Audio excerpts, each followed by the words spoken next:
Assalamualaikum warahmatullahi wabarakatuh. Salam sejahtera untuk kita semua. Perkenalkan, kami dari Universitas Pamulang, Program Studi Pendidikan Ekonomi.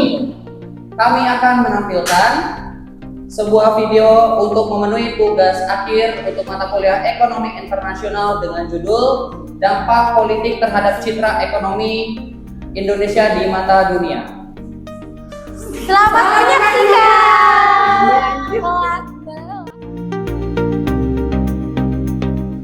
Hai, perkenalkan, nama saya Zildan Zulfan. Hai, perkenalkan, saya namanya Indianis Husma Sofamena. Hai, perkenalkan saya Indri Dwi Pramesti. Hai, perkenalkan nama saya Lili Saida. Hai, perkenalkan nama saya Purwati.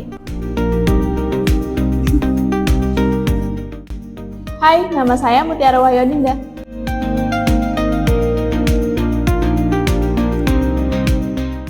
Hai, perkenalkan nama saya Camelia Putri.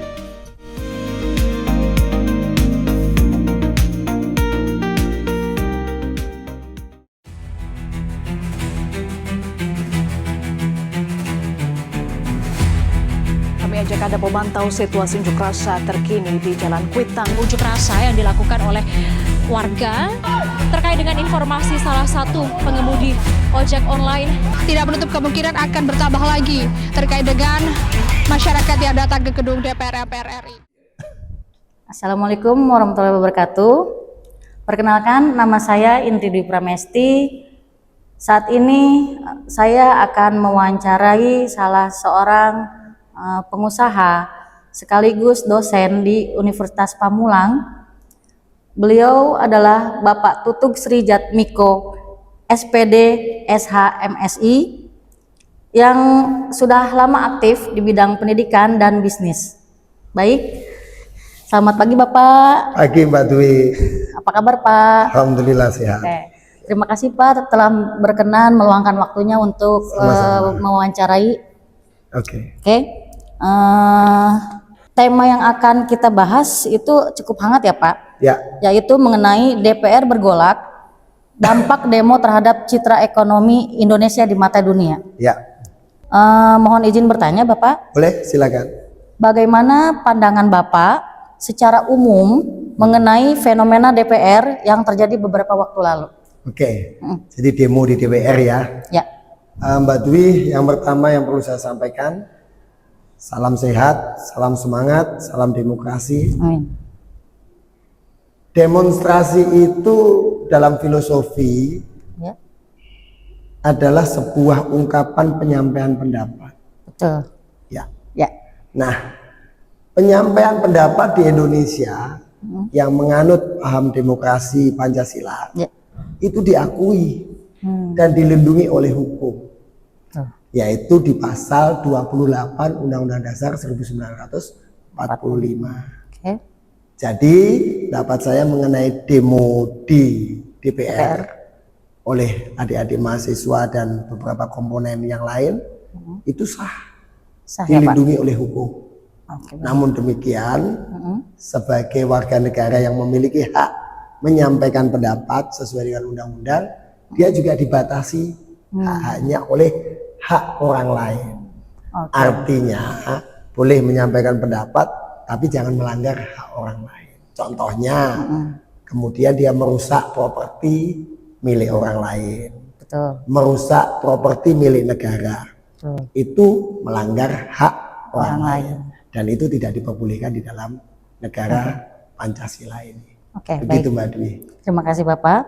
Kemudian pertanyaan berikutnya Pak, sebagai seorang pengusaha sekaligus Ya. dosen, bagaimana Bapak melihat hubungan antara aksi demo tersebut dengan stabilitas ekonomi nasional yang ada di Indonesia Pak? Oke. Secara nasional, ekonomi itu kan konsepnya supply and demand. Betul. Permintaan dan penawaran. Jika ada permintaan, ada penawaran, terjadilah hukum ekonomi. Ya. Nah, ekonomi bisa skupnya kecil, bisa skupnya besar. Kalau Mbak Dwi menanyakan skup nasional, sementara demo itu hanya ada di Jakarta, saya rasa pengaruhnya tidak terlalu signifikan. Tidak terlalu signifikan. Gitu. Terhadap ekonomi nasional ya, karena ekonomi nasional itu kan dari Sabang sampai Merauke. Ya, betul. Demonya cuma di Jakarta. Ya, betul. Saya rasa impactnya terhadap ekonomi secara nasional tidak terlalu signifikan. Tidak terlalu signifikan. Baik, Yes. terima kasih Bapak. Sama-sama. Kemudian pertanyaan berikutnya, jika dilihat dari sudut pandang dunia usaha, Ya, sejauh mana sih aksi demo DPR tersebut mempengaruhi kepercayaan investor terhadap iklim bisnis di Indonesia? oke. Sepanjang demonstrasi itu disampaikan dengan cara-cara yang benar sesuai dengan ketentuan, Ya. maka iklim investasi dan iklim usaha di Indonesia tidak akan terpengaruh. Baik. Contohnya Amerika. Ketika Amerika itu ada demo dan demonya itu sesuai dengan undang-undang yang berlaku di sana, maka investasi tidak akan berhenti. Masih banyak investor datang. Baik. Kecuali negara tersebut dalam kondisi rusuh seperti Nepal kemarin ya. Demonstrasinya sampai membakar, membunuh, merusak, maka investor akan takut. Nah, itu pengaruhnya signifikan. Oke, baik. Itu Mbak Dwi. Baik. Terima kasih Bapak. Kemudian, apakah Bapak sependapat dengan pandangan bahwa demo dapat menurunkan citra ekonomi Indonesia di mata dunia? Oke. Kalau kita melihat citra sebuah negara, itu tidak hanya dipengaruhi dari satu sisi. Misalkan sisi sosial budaya. Demonstrasi ini kan disahkan oleh undang-undang dan dilindungi oleh undang-undang. Baik. Maka citra negara itu ketika ada demo, menurut saya jika demonya dijalankan dengan baik sesuai dengan peraturan, tidak akan merusak Tidak akan citra merusak. negara. Oke. Tetapi citra negara ini akan menjadi hancur atau akan terpengaruh menjadi negatif apabila demonstrasi itu dilaksanakan dengan cara-cara yang tidak baik. Oke. Dengan merusak, membakar, membunuh, atau bahkan merampok. Nah, itu akan menurunkan citra Indonesia sebagai negara yang memiliki Pancasila, berbudaya, bermoral, dan beretika. Baik. Untuk itu pesan saya kepada adik-adik yang demo, ya demo, tidak apa-apa. Nggak apa-apa ya Pak. Pasal 28 melindungi kalian untuk bisa demo. Oke. Tetapi jangan demo yang terus Anarkis ya Pak. anarkis, ngambil milik orang, membakar, terus kemudian menghancurkan, menutup jalan sehingga mengganggu lalu lintas. Nah, itu tidak baik. Jadi baik, baik Ya, Bapak. gitu Mbak Dwi. Oke, terima kasih. Kemudian pertanyaan berikutnya, apakah pemberitaan demo DPR di media internasional berdampak besar terhadap citra Indonesia di mata dunia, Pak? Kembali seperti yang saya sampaikan tadi, dampak besar ini ada dua sisi, dampak negatif atau dampak positif. Ya. Demonstrasi sebagai produk hukum atau sebagai aktualisasi warga negara yang dilindungi oleh hukum, dilindungi oleh undang-undang, maka apabila dijalankan sesuai dengan undang-undang, dampaknya bisa positif. Oke. Artinya negara lain melihat proses demokrasi di Indonesia itu berjalan. Bandingkan dengan negara-negara yang tidak ada demonstrasi. Ya. Investor takut.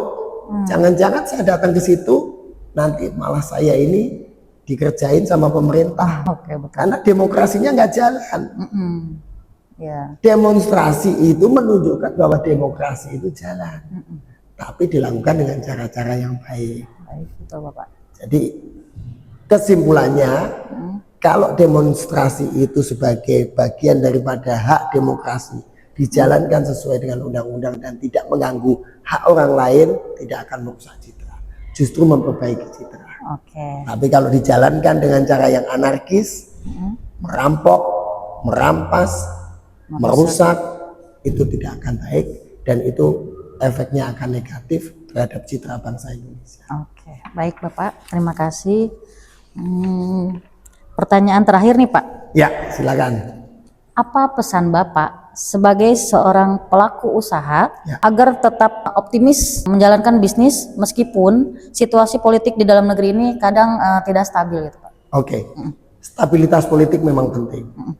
Tapi ingat, demonstrasi bukan bagian satu-satunya dalam merusak stabilitas politik. Justru peran-peran yang tidak kelihatan, yang signifikan merusak citra dan merusak stabilitas politik. Apa itu? Korupsi, orang dalam, permainan-permainan pungli. Nah, itu tidak kelihatan, Iya betul. merusak sekali. Merusak. Demonstrasi kelihatan siapa sih yang demo, oh tutup demo, dui demo, tapi tidak merusak.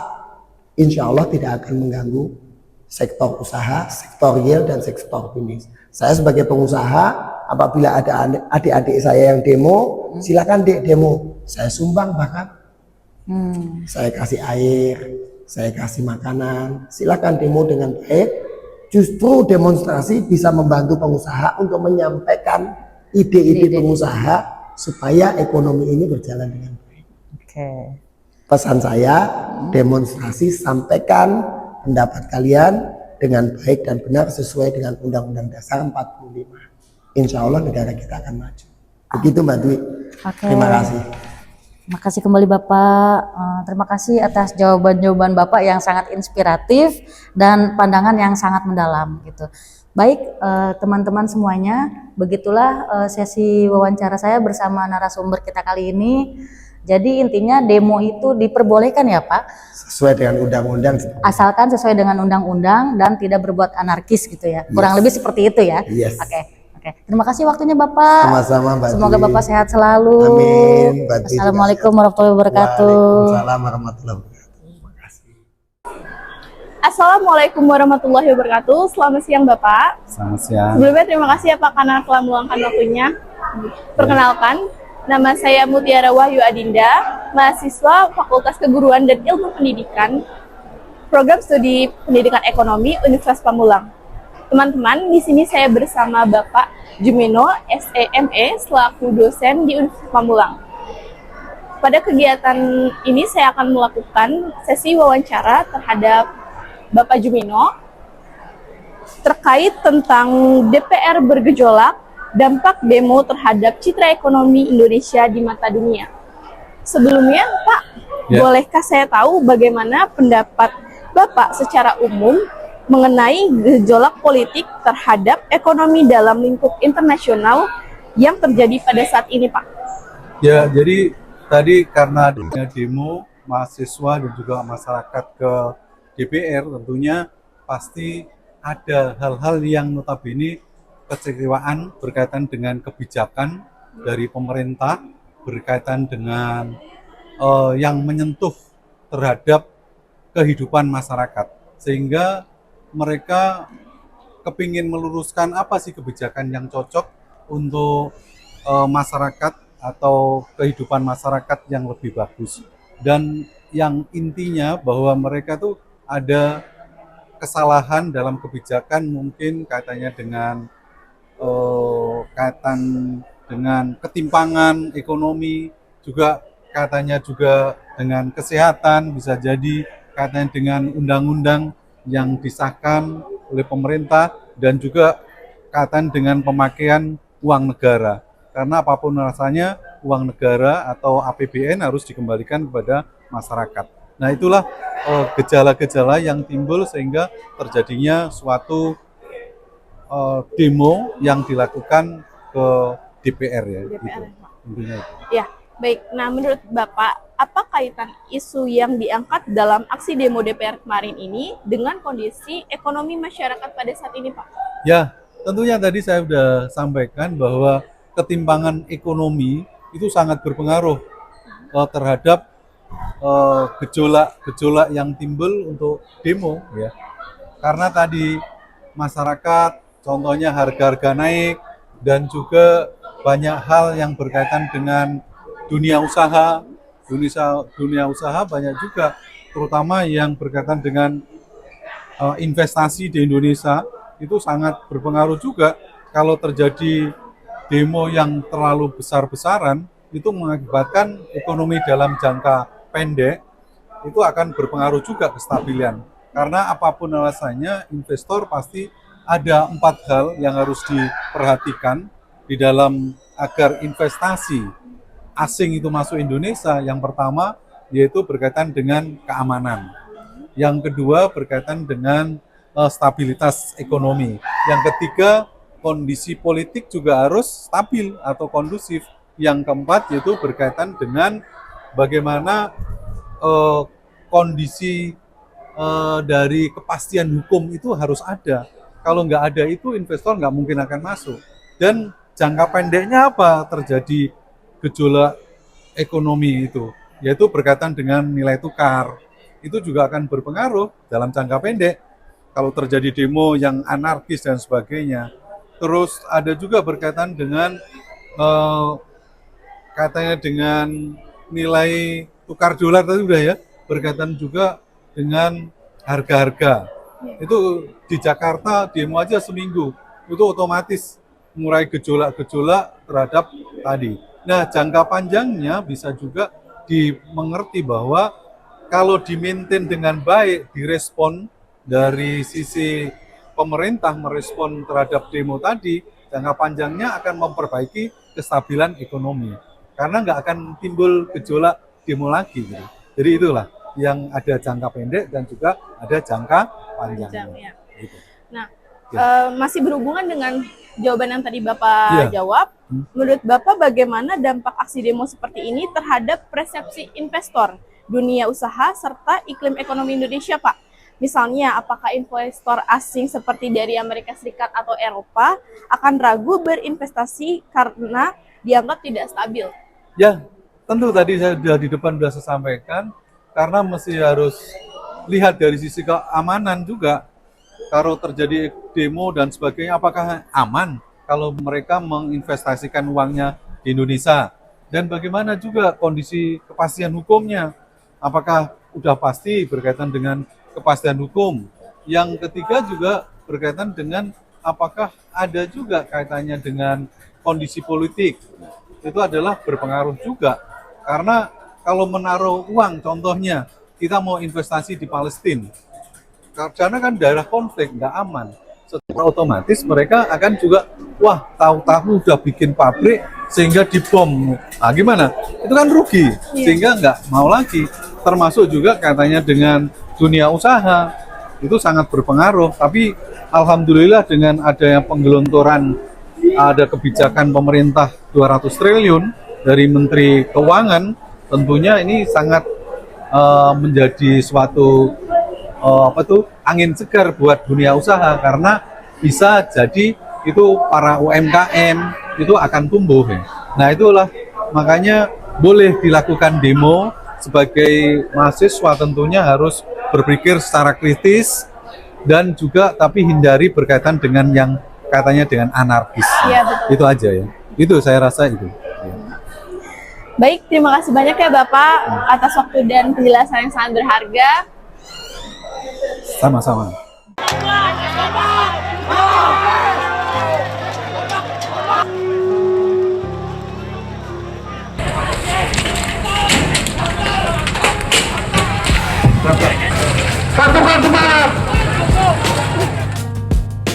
Halo Kak, boleh izin mewawancara? Boleh.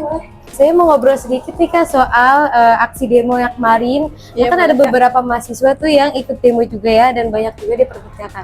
Nah langsung aja ke pertanyaan pertama ya Kak. Aku bertanya nih, sekarang kan banyak banget simbol-simbol demo yang viral di media sosial, apalagi kayak meme atau bahkan bendera One Piece tuh kan viral banget. Nah, menurut Kakak di media sosial ini justru memperkuat gerakan mahasiswa atau malah punya dampak negatif? Ya, kalau untuk yang di media sosial itu kan tergantung segi bagaimana cara mahasiswa itu ini ya Kak, sudut pandang mahasiswa itu kan berbeda ya.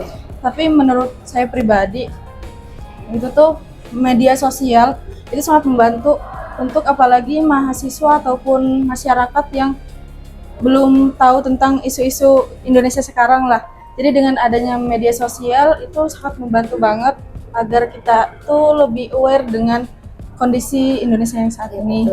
Ya betul banget ya, apalagi kadang yang viral itu nggak nyampe ke intinya masyarakat luas ya Kak.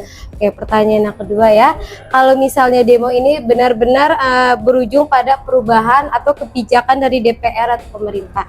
Nah menurut Kakak apa manfaat jangka panjangnya bagi citra ekonomi Indonesia? Dan sebaliknya kalau tuntutan tidak direspon, resikonya seperti apa?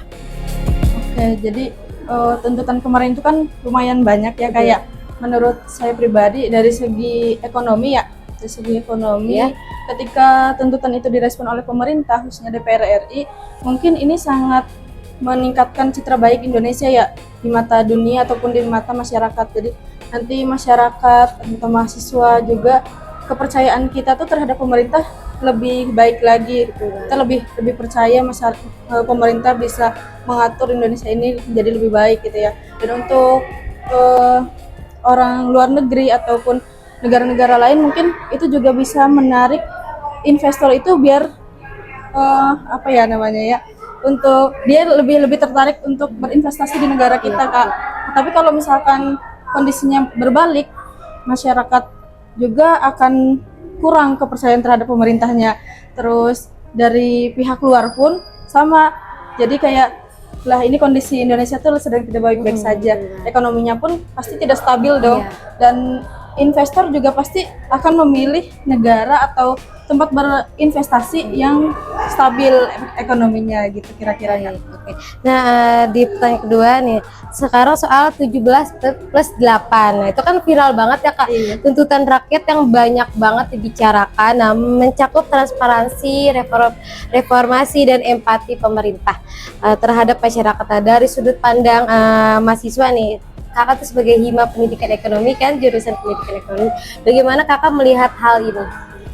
Melihat tuntutan yang kemarin kita bawa, betul, 17+8. Tentu saya pribadi lebih apa ya?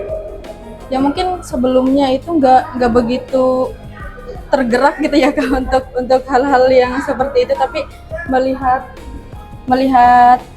kemarin itu masyarakat, mahasiswa juga antusias membawa tuntutan tersebut, saya juga terbawa lebih kok, oh iya kita tuh seharusnya peduli akan hal ini gitu ya Kak, kalau menurut saya pribadi. Oke, baik Kak, terima kasih banyak ya waktunya sudah wawancara hari ini. Semoga kita bisa memberikan gambaran bahwa aksi mahasiswa itu bukan hanya protes, tapi juga bentuk kepedulian terhadap ekonomi dan masa depan Indonesia. Terima kasih banyak Kak. Ya, sama-sama. Terima kasih. Permisi Kak, selamat sore. Iya, sore. Dengan Kakak siapa Kak? Aku Dina. Oh, dengan Kak siapa? Aku Rama. Oke. Dari prodi apa Kak kalau boleh tahu? Kita dari Prodi Hukum. Oh, prodi hukum. Oke, boleh minta aku sebentar nggak Kak? Aku ada tugas video nih. Aku Purwati dari Prodi Pendidikan Ekonomi.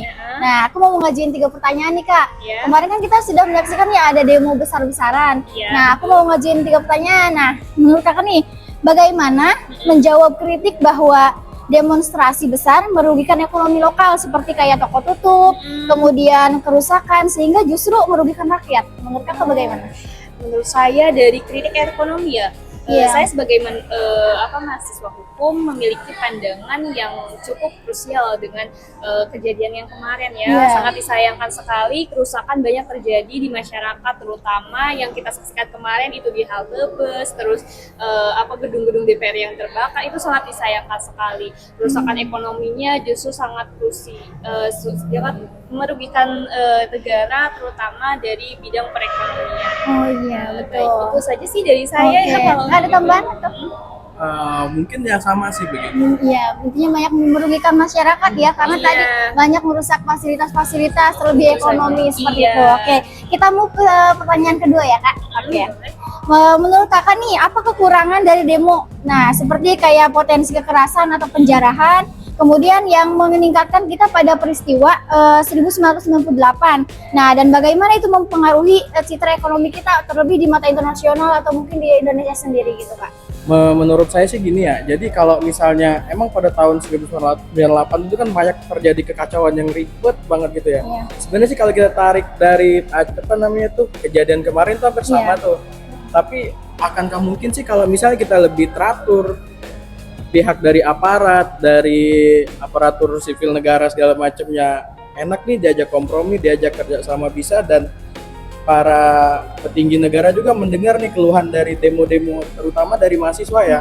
Itu kayaknya nggak bakal deh untuk kejadian seperti 1998. Iya, dan seharusnya kejadian yang waktu 98 itu menjadi pelajaran yang berharga untuk kita untuk tidak mengulangi hal serupa. Tapi pada kenyataannya kejadian kemarin itu hampir saja maksudnya sudah ada korban jiwa juga kan, jadi hampir saja menyerupai kejadian yang 98 terulang kembali. Nah itu kan berarti sebenarnya harusnya kita jadiin pelajaran ya yang 1998 itu. Nah kemudian citra ekonominya kita jadi bagaimana nih di mata dunia, citra ekonomi Indonesia sendiri?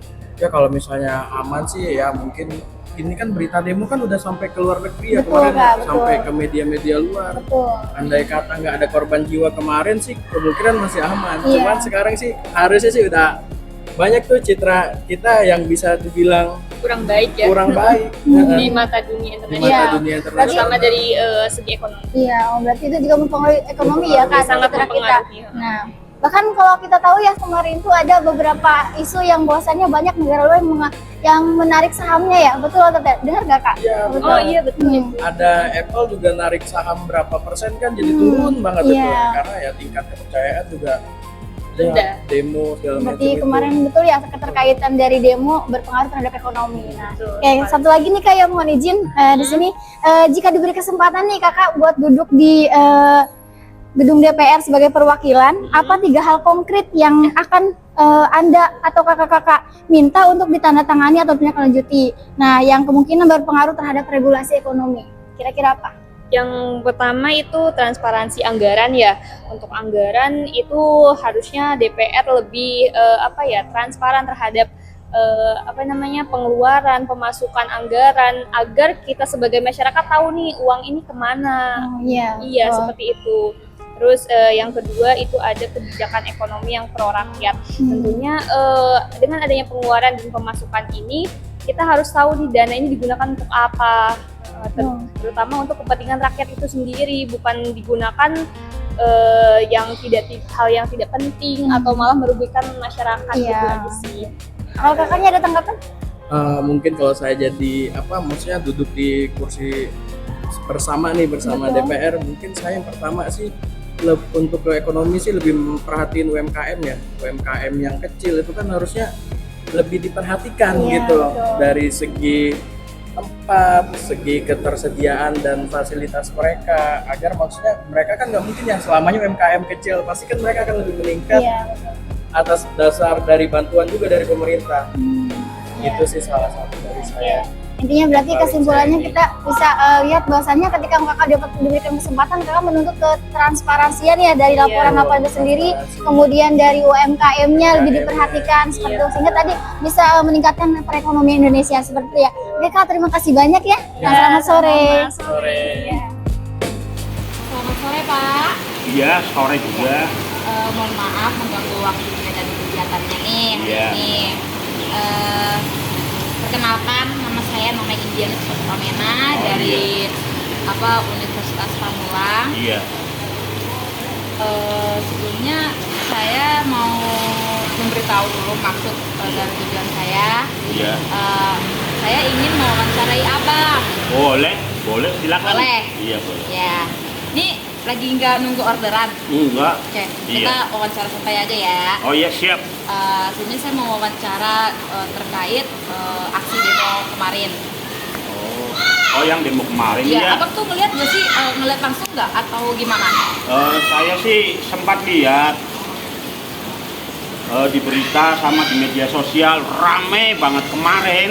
Oh jadi abang tuh nggak lihat langsung ya, tapi melalui berita. Iya betul. Di media sosial. Iya. Lalu setelah abang melihat berita tersebut, apa sih tanggapan abang tuh? Ya menurut saya sih wajar saja kalau masyarakat menyampaikan pendapat, asal tetap tertib biar nggak ganggu orang lain. Oh iya betul juga sih ya.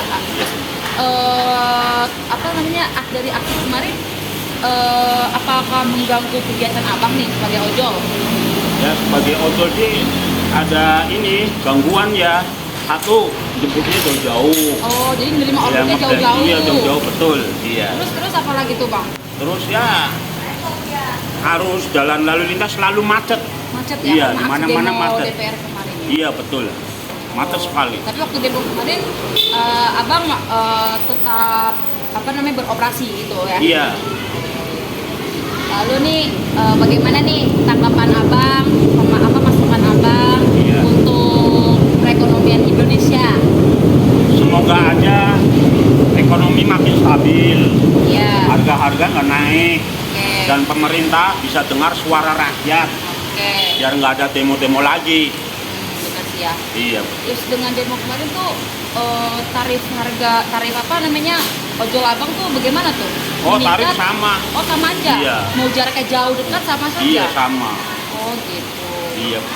Oke, saya kira cukup wawancara saya. Oh, iya.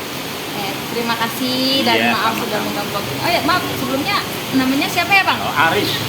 Oh, Pak Aris. Aris. Oke. Riswanto, nama lengkapnya Riswanto. Oh, Riswanto, Iya. dipanggilnya Pak Aris. Iya, kebanyakan orang manggil Aris. Oh, kebanyakan manggil Aris. Iya. Oke, sebelumnya terima kasih bang ya. Iya, Salam sama-sama. kenal bang. Iya.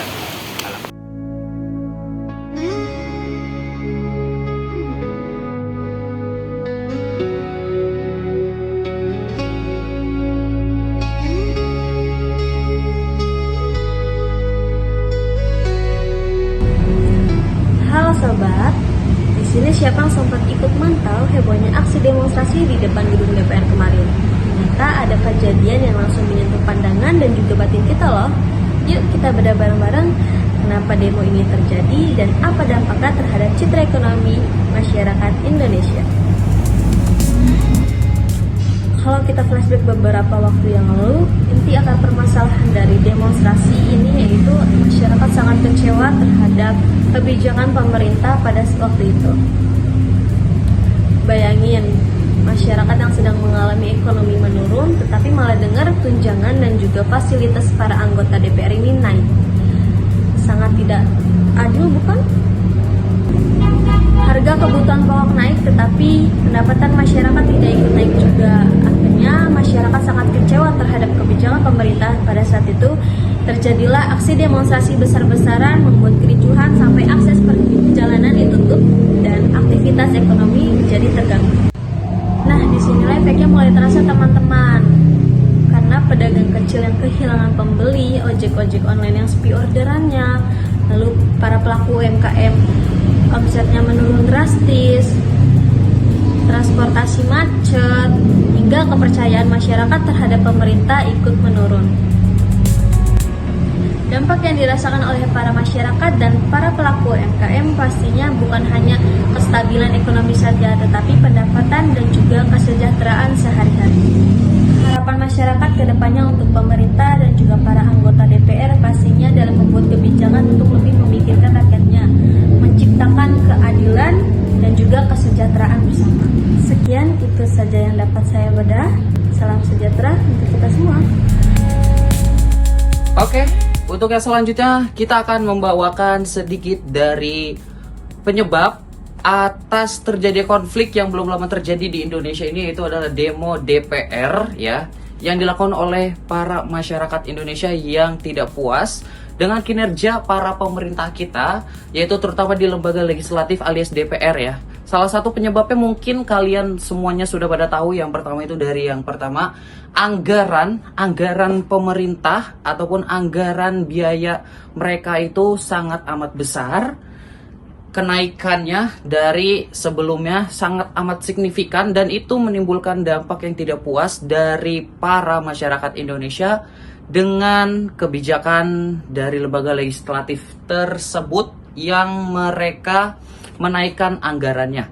Terus yang kedua itu ada dari kebijakan mulai dari peraturan perundang-undangan yang terbaru yang sebelumnya memang masyarakat Indonesia itu minta untuk disahkan, tapi yang disahkan itu bukan undang-undang yang diinginkan oleh masyarakat Indonesia, tetapi malah undang-undang yang lain.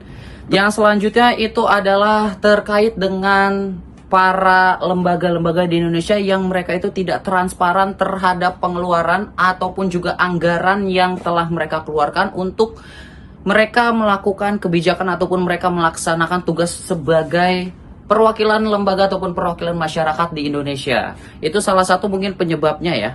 Dan hingga akhirnya timbul konflik kemarin ataupun demo di DPR yang sangat amat besar hingga sampai dengan ke kancah internasional, mulai dari sosial media di Indonesia bahkan sampai dengan ke kancah sosial media internasional. Beritanya sangat amat cepat menyebar, dan selanjutnya ini dampak dari skala internasional guys, bukan hanya dampak dari segala di Indonesia tapi dampak dari segala internasional juga. Yang pertama itu pastinya dampak di internasional adalah yang pertama citra negara Indonesia yang pastinya ikut menghilang ataupun pasti citra Indonesia akan berkurang di mata internasional akibat dari dampak adanya demo kemarin, yang dimana sebelumnya Indonesia dikenal dengan stabilitas politik yang sangat amat stabil dan juga aman-aman saja, kebijakan yang amat-amat aman dan juga bisa dinilai sebelumnya itu pro terhadap masyarakat. Tapi setelah kejadian kemarin akhirnya apa? Berdampak kepada citra negara Indonesia yang bahwasannya kebijakannya belum tentu stabil dan juga banyak kebijakan pemerintah yang dianggap tidak pro kepada masyarakatnya. Terus yang kedua itu adalah investor nih. Investor pasti dampak internasional, banyak investor yang juga akhirnya angkat kaki ataupun lari dari Indonesia. Dan juga investor yang masih ada di Indonesia kira-kira mereka masih akan berpikir jangka panjang apakah mereka akan terus menerus untuk selamanya berinvestasi di Indonesia dengan kebijakan ataupun ketidakstabilitas politik seperti ini. Kalau misalkan memang terus-terusan seperti ini, mereka pasti akan lari untuk mencari tempat investasi yang lebih aman, mulai dari kebijakan stabilitas politik sampai dengan kebijakan dari pemerintahnya yang dianggap dengan pro kepada masyarakat. Untuk yang selanjutnya itu yang ketiga ada di nilai tukar mata uang Indonesia yang pastinya akan jeblok ataupun turun. Karena tadi dinilai dari ketidakstabilitas kebijakan pemerintah, politiknya, terus juga pemerintahnya yang berseberangan dengan keinginan para masyarakatnya. Terus yang terakhir mungkin ya, ada di terhambatnya pembangunan yang ada di Indonesia. Kita nggak bisa bohong guys, untuk pembangunan di Indonesia ini mayoritas banyak itu ada dari investor yang investasi ke Indonesia, mulai dari infrastruktur, mulai dari transportasi, teknologi, terus sampai dengan ke pendidikan bahkan kesehatan, semuanya Indonesia itu masih mayoritas kurang lebih beberapa persen masih didominasi oleh para investor dari asing, dan itu pasti akan meningkatkan mereka tingkat hati-hatinya mereka itu terhadap ketidakstabilan dan juga dampak seperti kemarin ya, seperti demo-demo yang itu sangat amat merugikan mereka. Pasti mereka akan mencari negara yang lebih stabil, mulai dari stabilitas politik, kebijakan pemerintah, hingga dengan peraturan dan juga perundang-undangannya. Oke, sekian mungkin, terima kasih. Saya Zildan Zulfan, kita bertemu lagi selanjutnya di dampak-dampak selanjutnya. Terima kasih, kurang lebih mohon maaf. Wabillahi taufiq wal hidayah. Wassalamualaikum warahmatullahi wabarakatuh.